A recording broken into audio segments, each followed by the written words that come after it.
Class part 2 అయితే నేను ఇది కంటిన్యూ చేస్తున్నాను. సో ఇది ఇక్కడ 0 కానీ 2 కానీ 4 కానీ 6 కానీ 8 కానీ 10 కానీ 11 కానీ ఉండాలి ఈ ప్లేసెస్లోని. So divisibility by rule 1, it can be divisible by 2 as in one's place 0 is existing. ఒకవేళ ఇక్కడ ఆ నెంబర్ మ్యాచ్ లేదంటే నాట్ డివిజిబుల్ అని వస్తుంది.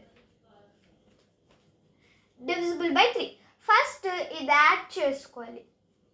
అది ఈవెన్ నెంబర్ ఆడ్ నెంబర్ చూసుకోవాలి. అలాగా చూసుకొని డివిజిబిలిటీ రూల్స్కి వస్తాయి కదా ఈవెన్ ఆడ్. సో అప్పుడు మనం ఏం చేయాలంటే ఇక్కడ స్టేట్మెంట్ రాసుకోవాలన్నమాట.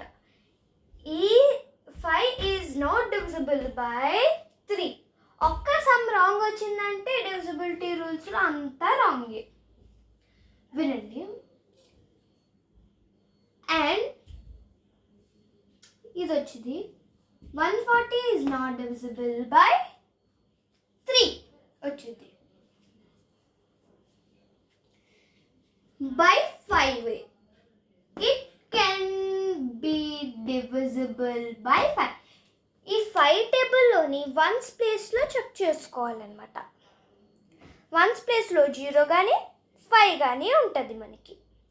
సో 0-5లోనే ఇక్కడ 0-5 ఉండాలి డివిజిబిలిటీ బై 5. ఈ సెకండ్ స్టేట్మెంట్ డివిజిబిలిటీ బై 2లో రాసింది ఇక్కడ రాసేసుకోవాలన్నమాట. సేమ్ వచ్చేస్తుంది. సో బై 10 కూడా సేమ్ వస్తుంది. కానీ ఇక్కడ 10 టేబుల్ వన్స్ ప్లేస్లో చెక్ చేసుకోవాలి. 10, 20, 30, 40 ఉంటుంది. ఈ వన్స్ ప్లేస్ చెక్ చేసుకోవాలి. అప్పుడు మనకి ఈ సెకండ్ స్టేట్మెంట్లోదే వచ్చేస్తుంది. ఈ డివిజిబిలిటీ రూల్స్ కూడా ఇవే.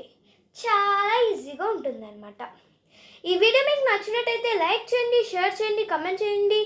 Bye guys.